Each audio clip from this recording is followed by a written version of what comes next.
যুবতী শতবৃতং ব্রহ্মগোপাল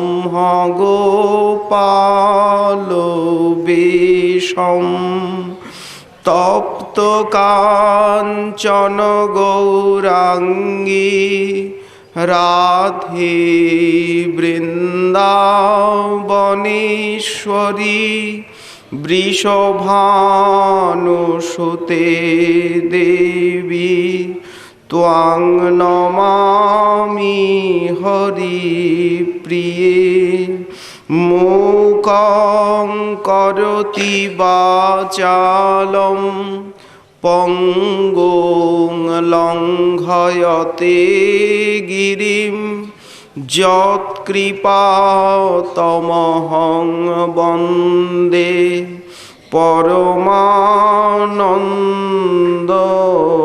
মাধবম বাঞ্ছাকল্পতরুভ্যশ্চ কৃপা সিন্ধুভ্য এব চ পতিতানাং পাবনেভ্যো বৈষ্ণবেভ্যো নমো নমঃ। হরি ভক্তি পরাজে চ হরিনাম পরায়ণাঃ দুর্বৃত্তাও বা সুবৃত্তাও বা তেষাং নিত্যং নমো নমঃ। নমো ধর্মায় মহতে নমো কৃষ্ণায় বেধসে ব্রাহ্মণেভ্য নমস্কৃত্য ধর্মান বক্ষ্যে সনাতনান নারায়ণং নমস্কৃত্য নরং চৈব নরোত্তমং দেবীং সরস্বতীং ব্যাসং ততো জয়মুদীরয়েৎ। জয়রূপ সনাতন ভট্ট রঘুনাথ শ্রীজীব গোপাল ভট্ট দাস রঘুনাথ।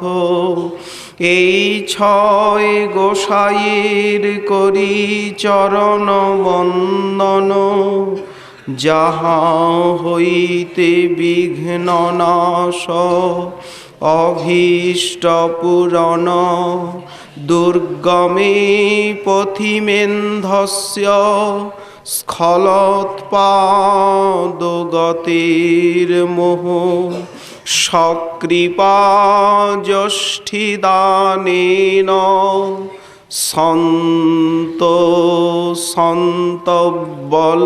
সন্তবলম্বনম।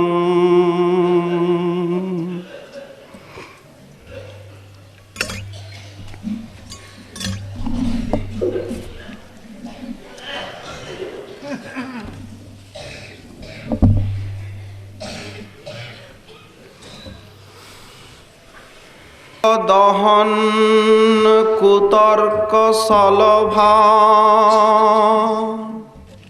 কোটিন্দু সংশীতল জ্যোতি কন্দল সদমসন মধুরিমা বাহ্যান্তর ধান্তরে সস্নেহাশয়বর্তী দিব্য বিরস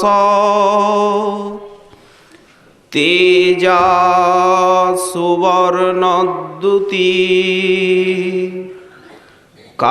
কারুণ্যাদ ইহ জাজ্জ্বলিতি স নবদ্বীপ প্রদীপোদ্ভূতঃ।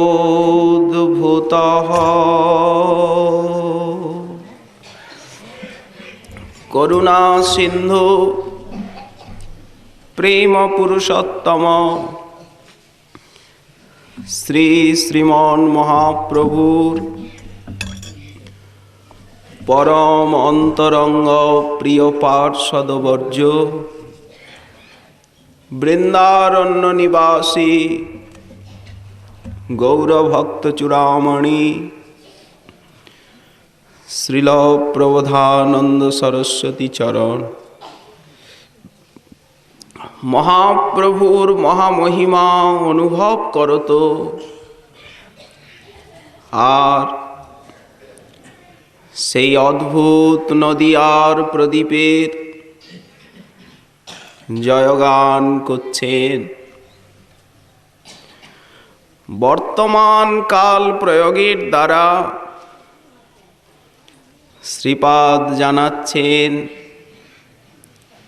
সেই সুবর্ণদ্যুতি নবদ্বীপ প্রদীপ আজও নিভে যায়নি, আজও জ্বলছে। কুতর্ককে দূর করেছেন আর জীবের ভিতর বাহিরকে করেছেন আলোকিত এই প্রদীপ। ভগবানের যত গুণ আছে তার ভিতরে শাস্ত্র মহাজন বলেন যে করুণা গুণটি সবার সেরা। তিনি অনন্ত সুন্দর, তিনি অনন্ত মধুর। এর থেকেও বড় কথা, তিনি বড় আপনার, তিনি বড় করুণ, তিনি বড় দরদি।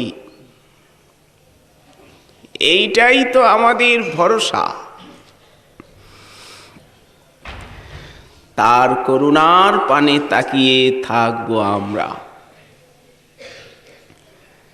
চাতক যেমন শ্রাবণের আকাশে তাকিয়ে থাকে কবে কাদম্বিনীর উদয় হবে। মেঘমালা, সেই সুশীতল মেঘ মুক্ত বাড়িতে সে তার নিধাগ জোড়া পিপাসা মেটাবে।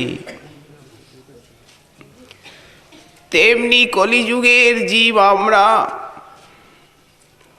ওই কনকদ্যুতি গৌরাঙ্গরূপী কাদম্বিনী মালার দিকে তাকিয়ে থাকা ছাড়া আমাদের আজ সাধন ভজন কি হতে পারে? এই যে করুণা, এটি অন্যান্য ভগবৎ স্বরূপে থাকলেও স্বয়ং ভগবান শ্রীকৃষ্ণে সর্বাতিশায়ী প্রকাশ। ব্রহ্মে করুণা নেই, ব্রহ্ম নির্গুণ, নির্লেপ, নির্বিকার, উদাসীন। পরমাত্মাতেও তাদৃশী করুণার সদ্ভাব দেখা যায় না। ভগবৎ স্বরূপ করুণ, ওটা ভগবানেরই একচেটিয়া সম্পত্তি। কিন্তু স্বয়ং ভগবানে করুণা সর্বাতিশায়িনী। সেই করুণায় আপ্লুত চিত্ত হয়ে নন্দনন্দন এই ব্রজের বৃক্ষলতা কীট পতঙ্গকে পর্যন্ত দিয়েছেন প্রেমভক্তি। বৃন্দাবনের সীমানার ভিতরে যদ্যপি সন্তি সর্বত ভদ্রা পুষ্করনাভস্যাবতারাঃ কিন্তু কৃষ্ণাৎ কো লতাসু অপি প্রেমদ ভবতি। লীলাসুখ বিল্লমঙ্গল বললেন, লতা জাতিকে পর্যন্ত কে প্রেম দিয়েছে? বনলতাস্তরব আত্মনি বিষ্ণুং ব্যঞ্জয়ন্ত ইব পুষ্পফল ভারাঢ্যা প্রণত ভার বিটপা মধুধারা ববৃষুস্ম। এ তো সেই প্রেমেরই অভিব্যক্তি। বৃক্ষলতা নন্দনন্দনীর প্রেমে আপ্লুত। তিনি যখন আজ রাধা প্রেম মদিরা পানে প্রমত্ত হয়ে সেই নিকুঞ্জ বিহারী হলেন নদিয়া বিহারী, সেই নন্দদুলাল হলেন শচির দুলাল। তখন করুণা শত সহস্র লক্ষ কোটি গুণ ধারায় উচ্ছ্বলিত হয়ে উঠল। গোবিন্দে এই জাতীয় করুণার বিকাশ আমরা দেখতে পাই না। যা গৌরাঙ্গে হলো, তো গৌর কৃষ্ণ তো একই। শচী শুনুং নন্দীশ্বর পতি সুতত্ত্বে, এই তো বললেন মনশিক্ষায়। তো নন্দনন্দন শচীনন্দন তো একই, সে তো ঠিক, কিন্তু করুণা বিচারে হেন প্রেম শ্রীচৈতন্য দিলা যথা তথা। কৃষ্ণ সেটা দেননি। কৃষ্ণের ক্ষেত্রে বলা হয়েছে, রাজনপতির গুরুরলং ভবতাং যদুনাম দৈবং প্রিয় কুলপতি কচকিঙ্করব হস্তেব মঙ্গ ভজতান ভগবান মুকুন্দ মুক্তিং দদাতি করহিচিস মন ভক্তি যোগম। মুক্তিং দদাতি, কিন্তু করহিচিত ভক্তিং ন দদাতি ইতি। সহজে উনি ভক্তি দেন না। কবিরাজ গোস্বামীপাদ অনুবাদ করলেন শ্লোকটির, কৃষ্ণ যদি ছুটে ভক্তে ভুক্তি মুক্তি দিয়া কভু প্রেম ভক্তি না দেন, ওটা রাখেন লুকাইয়া, লুকিয়ে রাখেন। দেবেন নাকি? বললেন দেবেন, সময়ের অপেক্ষা আছে। প্রেম এত দুর্লভ জিনিস, যাকে তাকে অপাত্রে দেওয়া যায় না, সে রাখতে পারবে না। সুপাত্র হওয়া চাই। যেমন সিংহিনীর দুধ নাকি মৃৎপাত্রে থাকে না, ফেটে যায়, ঠিক তাই। তো কখন পাত্র হওয়া যায়? ফলভূতে ভক্তি যোগে যাবৎ গাঢ়া শক্তির ন জায়তে তাবৎ ন দদাতি ইত্যর্থ। ভক্তিরসামৃত সিন্ধুর দুর্গম সঙ্গমণি টিকায় শ্রীমৎ শ্রীজীব গোস্বামী চরণ এই ব্যাখ্যা লিখলেন, যতক্ষণ প্রেম বিনা অন্য তৃষ্ণা থাকে ততক্ষণ প্রেম দেন না, দিতে পারেন না। এ চিরাচরিত মর্যাদা, এমনি চলে আসছে। ভক্তি দিয়েছেন, ব্রহ্মজ্ঞান দিয়েছেন, স্বর্গাপবর্গ দিয়েছেন, কুত্রাপি ঐশ্বর্যময়ী ভক্তিও দিয়েছেন। যেমন কপিল রূপে মাকে দিলেন, পৃথু রূপে প্রজাগণকে দিলেন, ঋষভ রূপে পুত্রগণকে দিলেন। কিন্তু সুনির্মল যে প্রেম ও ভক্তি, এটি কোনোদিন তিনি দেননি কাউকে। আজ বলে নয়, সেই বৈদিক যুগের থেকে পৌরাণিক যুগ, বৌদ্ধ যুগ, সেই বৈষ্ণবোত্তর যুগ, চারটি যুগের ইতিহাস পর্যালোচনা করা যেতে পারে। এক সেই বৈদিক যুগ, আরণ্যক জীবন, ঋষি যুগ। দ্বিতীয় পৌরাণিক যুগ, তৃতীয় বৌদ্ধ যুগ, চতুর্থ আচার্য শঙ্কর যুগ, শঙ্করোত্তর পরবর্তী বৈষ্ণব যুগ। এই যে ইতিহাসের ক্রমবিকাশ, আধ্যাত্মিকতার ক্রমবিকাশ, তাতে এই বস্তু ভগবান কোনোদিন কাউকে এভাবে সেধে যেচে দেননি। এইটি গৌর অবতারের অলৌকিক বৈশিষ্ট্য। মহাজনীর ভাষায় পতিত হেরি কান্দে। কেন কান্দতে যাবেন? তিনি সরৈশ্বর্যপতি। কোটিকাম ধেনুপতির ছাগি জইছে মরে, সরৈশ্বর্যপতি কৃষ্ণের মায়া কিবা করে। কেন উনি কাঁদবেন? অনন্ত কোটি ব্রহ্মাণ্ড যদি জীব শক্তির সঙ্গে পচে গলে নষ্ট হয়ে যায়, তার কতটুকু ক্ষতি হয়? বললেন, কোটি কাম ধেনু যার আছে, তার যদি একটা ছাগলি মরে যায়, ওটা তো কিছুই না। তাহলে কেন কাঁদছেন? বললেন, এইটি করুণা।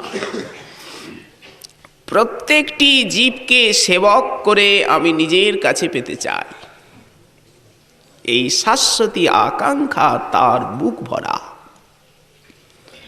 পতিত হেরি কান্দে, স্থির নাহি বান্ধে। যিনি গিরিরাজ গোবর্ধনকে 7 দিন 7 রাত্র ছত্রাকের মতো ধারণ করেছেন, সেই গজরাজ যেমন পদ্মিনীকে ধরে শুন্ডে, ঠিক তেমনি ধরেছেন অবিচল। সেই কুর্মাবতারে 1,00,000 যোজন পরিমিত পৃষ্ঠে মন্দরাচল ঘূর্ণায়মান কণ্ডুয়ন সুখানুভূতি তার তৎকালে। স্থির কুটস্থ, তিনি আজ চঞ্চল হলেন, গৌর অবতারে স্থির থাকতে পাচ্ছেন না। তাই ছুটে যাচ্ছেন রামকেলি, দক্ষিণ ভারত, অত্র তত্র বৃন্দাবন ইতস্তত। কি প্রয়োজন? সেই পূর্ণাত্মা, পূর্ণমদ পূর্ণাৎ, সেই পূর্ণতম, কেন তার এই ভ্রমণ? স্থির নাহি বান্ধে, স্থির হতে পাচ্ছেন না। করুণা নয়নে চায়, কে কোথায় পতিত আছো, এসো এসো। নিরুপম হেম যিনি, সেই কষিত কাঞ্চন বরণ জাম্বুনদ হেমকান্তি। নিরুপম হেম যিনি, ওগো উজর গোরা তনু। ঘন অবনী গরিজা। সেই বৈদিক যুগ বা সত্য যুগে লোক সব ব্রহ্মবাদী। উপনিষদে চর্চা করলে প্রায়শ ব্রহ্মের সমাচারই মেলে। তারা বহু সাধন ভজন করে ব্রহ্মজ্যোতির করেছিলেন সাক্ষাৎকার। যস্য ভাষা সর্বমিদং বিভাতি। সেখানে সূর্য নেই, চন্দ্র নেই, তথাপি সেই জ্যোতি কোটি সূর্যোজ্জ্বল, কোটি চন্দ্র সুশীত। ন ভাতি তত্র শশাঙ্ক ন ভাস্কর ন শশী সূর্যা। এই তো বলা হলো উপনিষদে। সেই ব্রহ্মজ্যোতি তারা অন্তর্নেত্রে দেখেছেন। তদ্বৈ পরমং পদম। কিন্তু এইভাবে কলিযুগের মানুষ সেই ঘনীভূত ব্রহ্মকে দেখছে আজ কসিত কাঞ্চন কান্তিতে। ঘন অবনী গড়ি যায়, ভূমিতে লুটাচ্ছেন।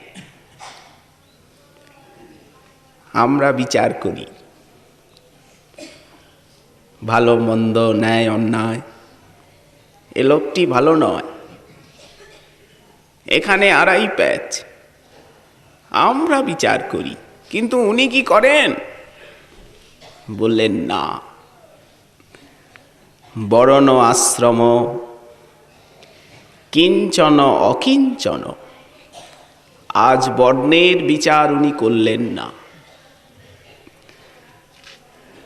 আশ্রমের বিচার করলেন না। ইনি কি ভোগী কি ত্যাগী? বললেন গৌরাঙ্গের কৃপা এ বিচার করে না। জাতি, কুল, শীল, দেশ, ভাষা, ভাষী কোনো বিচার গৌরাঙ্গের করুণার দ্বারে নেই। বর্ণ আশ্রম কিঞ্চন অকিঞ্চন, কারো কোনো দোষ নাহি গণে। অদশদরসী শিরোমণি গৌরাঙ্গ, কমলা শিববিধি, তারা যেটা পাননি সেই দুলহ প্রেম নিধি, দুর্লভ প্রেম সম্পত্তি যাচিয়া দান কয়ল জগজনে। যেচে যেচে দিচ্ছেন, যেচে যেচে দান কয়ল জগজনে। ওই ছন সদয় হৃদয়, কেউ আছেন এত সদয় হৃদয়? গৌর ভেল পরকাশ, প্রেম ধনের ধনী, কয়ল অবনী। সারা পৃথিবীর সকলকে প্রেম ধনের ধনী করলেন। বঞ্চিত গোবিন্দ দাস আমি পেলাম না। এই জন্য এক কল্পে যত যত অবতার হয়েছে, গৌর সুন্দর সর্বোপরি সর্বাবতার শিরোমণি। जो दीननाथ प्रचंड, जो नहीं मानत गौर हरि। মহাজন ভৎসনা করছেন, অখণ্ড প্রচণ্ড করুণা সিন্ধু। এই গৌরাঙ্গ মহিমা। কিন্তু মহৎ কৃপায় সাধন ভজনের দ্বারা এগুলিকে অনুভব করতে হবে। কেবল শব্দ মাত্র নয়, বলা মাত্র নয়, শোনা মাত্র নয়, অনুভব করতে হবে সাধনার দ্বারা। এই জন্য সাধন ভজন অপেক্ষিত। মহাজন বললেন, যেদিন থেকে তোমার মহিমা শুনেছি জেনেছি গৌরাঙ্গ, কি কহব কত শত তুয়া অবতার। মৎস্য কুর্ম বরাহ নৃসিংহ বামন যজ্ঞ দত্ত ঋষভ পৃথু, কত কত অবতার। কি কহব কত শত তুয়া অবতার, কিন্তু একলি গৌরাঙ্গ চাঁদ পরানো হামার, জীবন হামার। এই যে নিষ্ঠা হৃদয়ে, হৃদয় বিনা এই রাগিনীতেই ঝঙ্কৃত হবে। একলি গৌরাঙ্গ চাঁদ পরানো হামা। কেন? বিষ্ণু অবতারে তুমি প্রেমের ভিখারি, অন্যান্য অবতারে প্রেম আস্বাদন করেছ, কিন্তু দরজা বন্ধ করে নীরব গোপন কক্ষে অতি অন্তরঙ্গ জন নিয়ে শিব সুখ সনক আদি লইয়া জনাচারী, বেশি না। আচ্ছা, রাম অবতার, সেতু বন্ধ কইলে তুমি রাম অবতারে। নৃসিংহ, রাম, কৃষ্ণ, এই তিনটি অবতার সর্বোপরি অনন্ত অবতারে। তাতে আবার রামকৃষ্ণ, শেষে কৃষ্ণ। তুমি সেতু বন্ধ করেছ, কিন্তু ঠাকুর একটা কথা বলবো, ওটা কিসের সেতু করেছ, কোথায় করেছ, কার জন্য করেছ, কারা পার হয়েছে, এই কয়টি কথার তোমায় জবাব দিতে হবে। তুমি লবণ সমুদ্র বেঁধেছ, বেশি না 100 যোজন, কয়েক শত মাইল লম্বা। কিসের? পাথর দিয়ে, গাছ ইত্যাদি। কারা করেছে? ওই নল, নীল, হনুমান, এরাই করেছে, তুমি বসেছিলে। বেশ কথা, পাটটা কে হলো? ওই বানরগুলোই, আর তুমি। সেখানে আর কে পার হতে যাবে? ভবিষ্যতে কেউ পার হয়, এই জন্য তুমি ভেঙে দিয়ে এসেছ। নিজেরাই পার হয়েছ, কিন্তু এই কলিযুগে তুমি একটা অপূর্ব সেতু বন্ধন লীলা করলে। সেটা ওই বঙ্গোপসাগরকে বাধা নয়, বা ওই লবণ সাগরকে বাধা নয়, ভবসাগরকে বাধা। ওটা পাথরের সেতু নয়, হরিনামের সেতু। ওটায় বানর, ভল্লুক এরা পার হবে না, অন্ধ, জ্বর, পঙ্গু সবাই পার হবে। সেতু বন্ধ কইলে তুমি রাম অবতারে, এবে সে তোমার যশ ঘুচিছে সংসারে। কিন্তু কলিযুগে করিলে তুমি সংকীর্তন সেতু বন্ধ,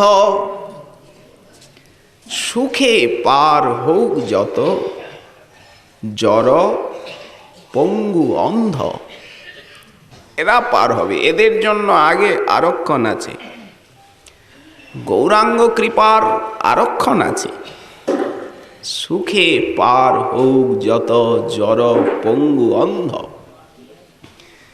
কিবা গুণে পুরুষ কান্দে, কিবা গুণে নারী, গোরা গুণে মা তল, ভুবন দশচারী। চতুর্দশ ভুবন মেতে গেল।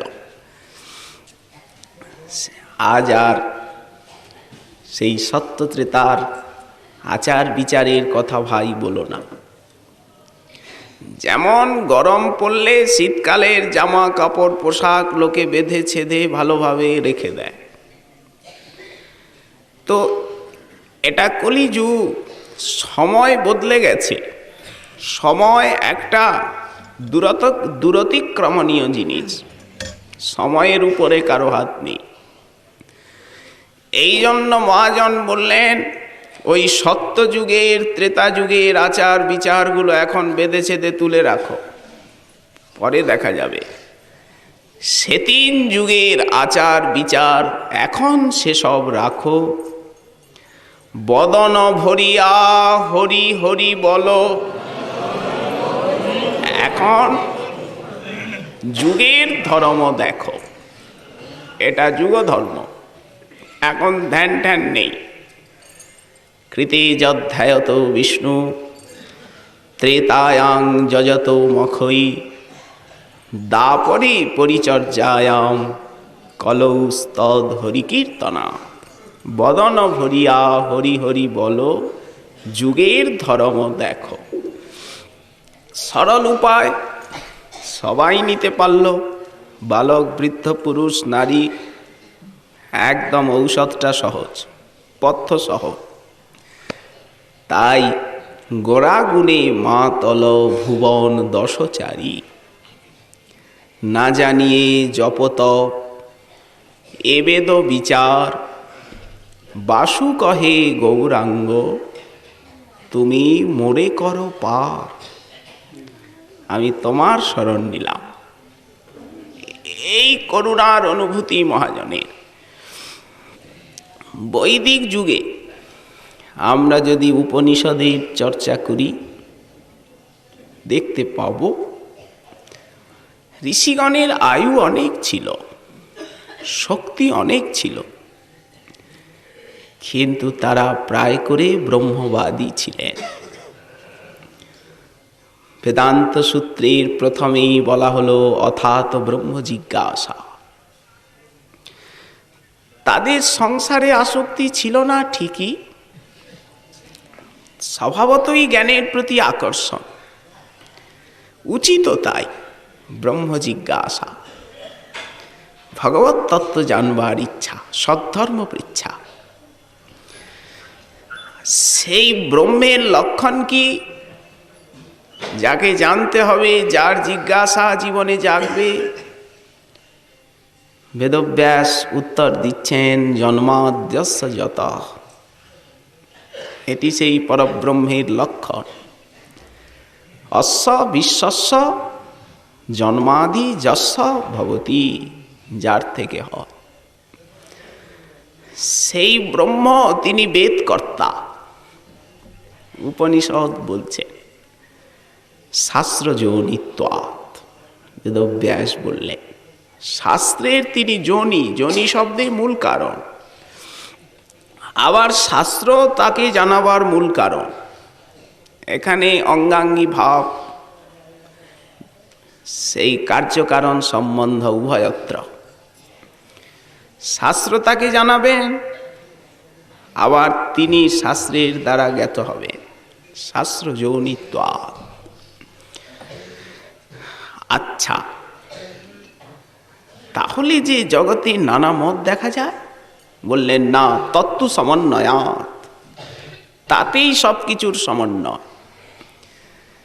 একং সদ বিপ্রা বহুধা বদন্তি, সেই এক পরতত্ত্বকেই এক একজন এক একভাবে অনুভব করেন।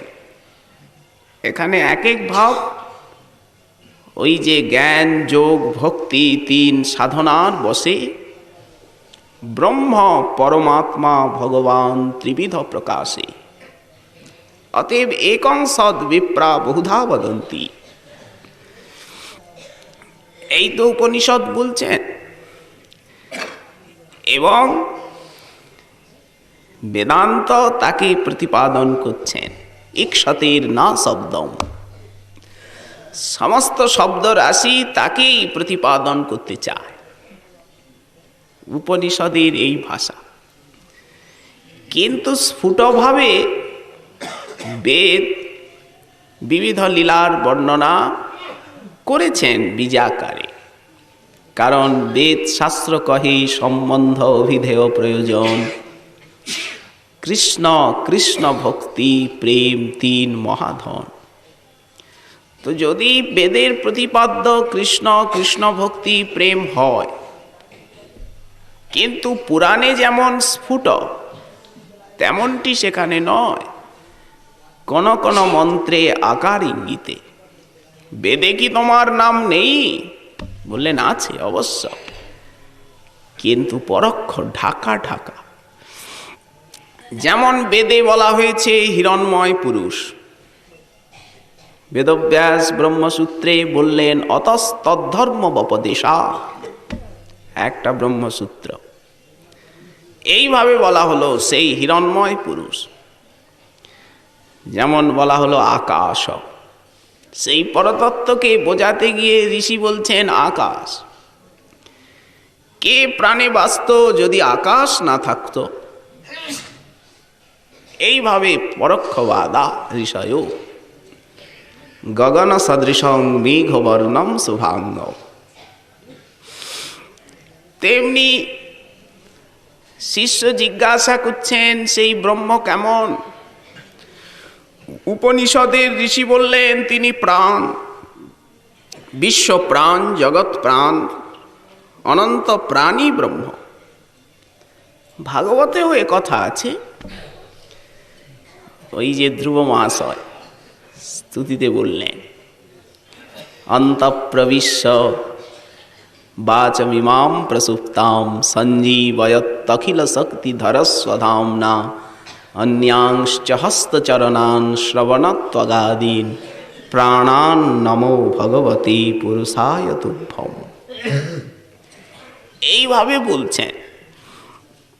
কোন উপনিষদ বললেন সেই পরব্রহ্ম কি? বললেন জ্যোতি, অগণিত জ্যোতির্মণ্ডল। কোন উপনিষদ বললেন যে তিনি মনোময়। এক একভাবে বোঝাচ্ছেন। কেউ বললেন ঈশ্বর, কেউ বললেন গুহা প্রবিষ্ট। সেই যে পরতত্ত্ব তিনি কোথায় আছেন? বললেন গুহা প্রবিষ্ট। বেদব্যাস একটা সূত্র করলেন গুহা প্রবিষ্ট আত্মনৌহি তদ্দর্শনাৎ কঠবল্লীতে। এর প্রমাণ রয়েছে, কিন্তু তাও তো ঢাকা কথা, খুলে তো বলছেন না। কোথায় বলা হলো সেই চক্ষুর ভিতরে যে প্রবিষ্ট পুরুষ তদ্ব্রহ্ম। কোথায় বলা হলো অন্তর্যামী। কেউ বললেন বৈশ্যানর, কেউ বললেন ভূত যৌনি, কেউ বললেন ভূমা। উপনিষদের এই ভাষা। সেখানে কৃষ্ণ বিষ্ণু রাম নৃসিংহ শব্দ খুবই বিরল, আছে দু একটা জায়গা। শ্যামাৎ ছবলং প্রপদ্যে সবলাৎ শ্যামম ইত্যাদি, কিন্তু ভাষা ওখানে এই ভূমা। যদ্বৈ ভূমা তৎসুখম নাল্পে সুখমস্তি। তেমনি অক্ষর, গীতাতেও এই ভাষা এসেছে। কোথায় বলা হয়েছে দহর আকাশ, বললেন তদ্ব্রহ্ম, ওই দহর আকাশটাই ব্রহ্ম। কোথায় বলা হয়েছে জগৎ ভাষা, কোথায় বলা হলো অঙ্গুষ্ঠ মাত্র। এই সেই পরতত্ত্ব কেমন? বলে এই অঙ্গুষ্ঠ মাত্র। ভাগবতেও এসেছে কেচিৎ সদেহান্তর হৃদয়াবকাশে প্রাদেশ মাত্রং পুরুষং বসন্তম কঞ্জরথাঙ্গ পাণি গদাধরং ধারণয়া স্মরন্তি। কোথায় বলা হলো বিজ্ঞানময় পুরুষ তিনি। এমন আকার ইঙ্গিতে বোঝা, বুঝিয়েছেন তারা এইভাবে। বৃহদারণ্যক শ্রুতিতে দেখা যায় ঋষি প্রার্থনা জানাচ্ছেন যে অসত মা সদ্গময় তমসো মা জ্যোতির্গময় মৃত্যুর মা অমৃতঙ্গময়। প্রসিদ্ধ মন্ত্র। আমায় অন্ধকারের থেকে আলোর পথে নিয়ে চলো, অসতের থেকে সতে নিয়ে চলো, মৃত্যুর থেকে অমৃত লোকে নিয়ে চলো।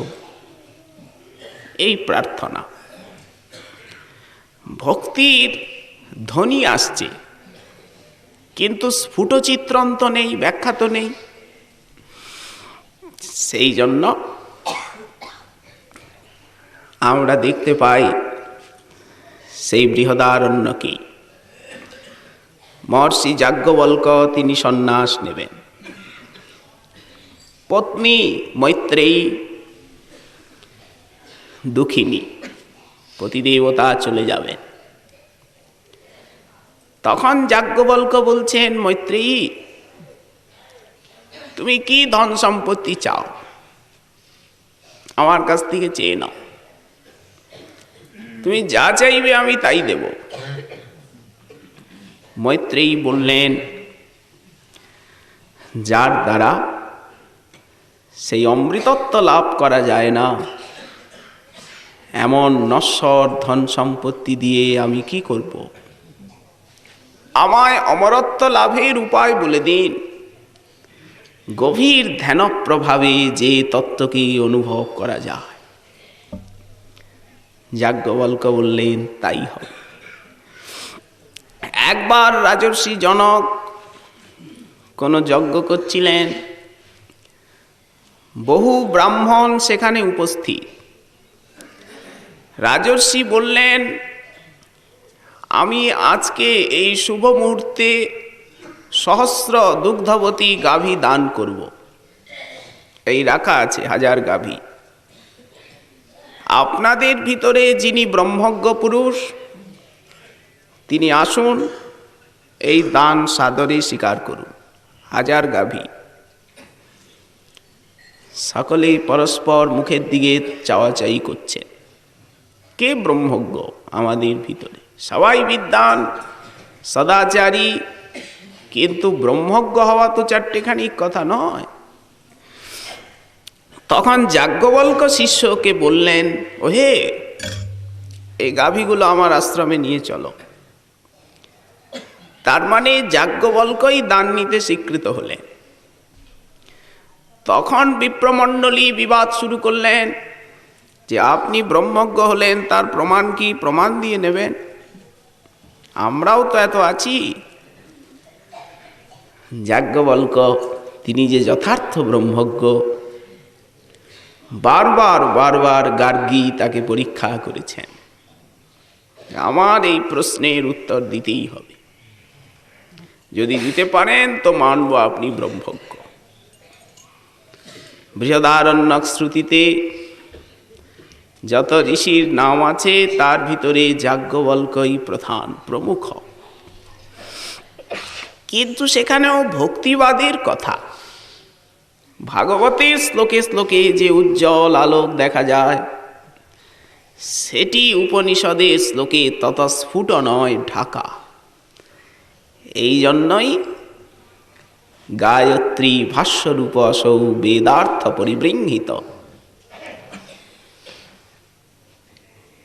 এই সর্ববেদান্ত সারং হি শ্রীমদ্ ভাগবত বিশ্বতে। একবার ব্রহ্মার কাছে ইন্দ্র এবং বিরোচন, তারা দুইজনই যান। পিতামহ, আমাদিগকে আত্মতত্ত্ব শিক্ষা দিতে হবে, আমরা আত্মাকে জানতে চাই।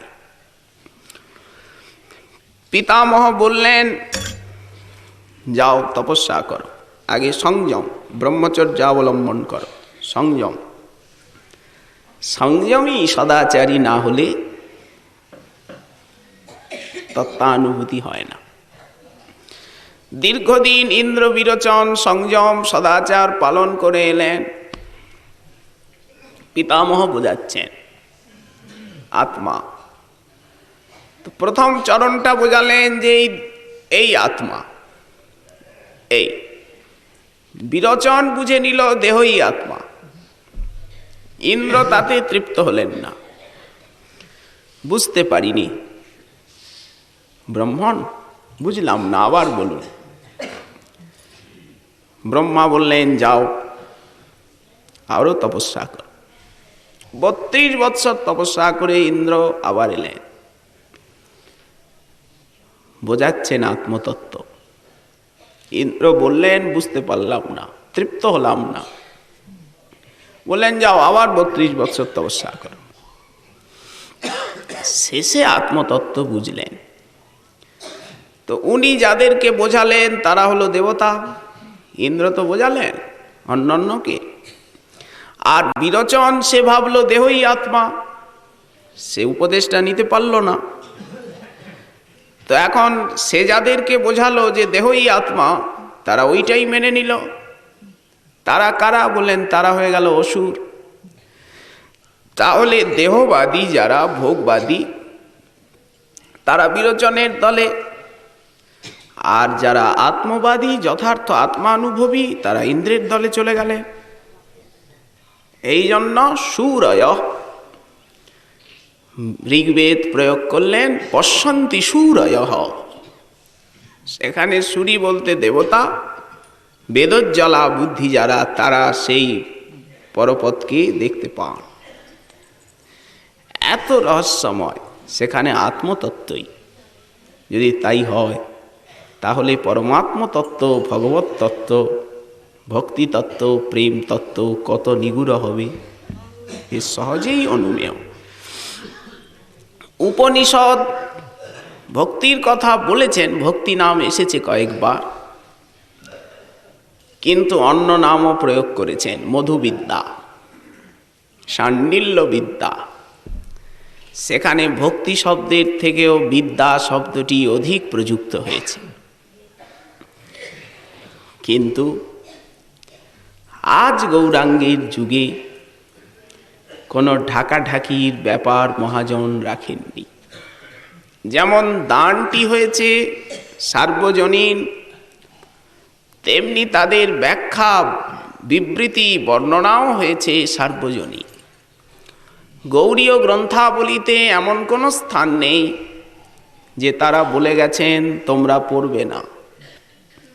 অনধিকারী এমন কোনো রোক টোক, নিয়ন্ত্রণ তারা তাদের বাণীতে, সাহিত্যে কোথাও রাখেননি। উন্মুক্ত করে সেই ভাণ্ডার খুলে রেখে গেছেন, যাতে সবাই শ্রবণ কীর্তন করে ভক্তিকে করতে পারেন হৃদয়ঙ্গম। এটি তাদের মহতী কৃপা। অন্যান্য যুগে ঢাকাঢাকির ব্যাপার ছিল পরোক্ষবাদ দিয়ে, কিন্তু মহাপ্রভু কোনো কিছুই ঢাকেননি।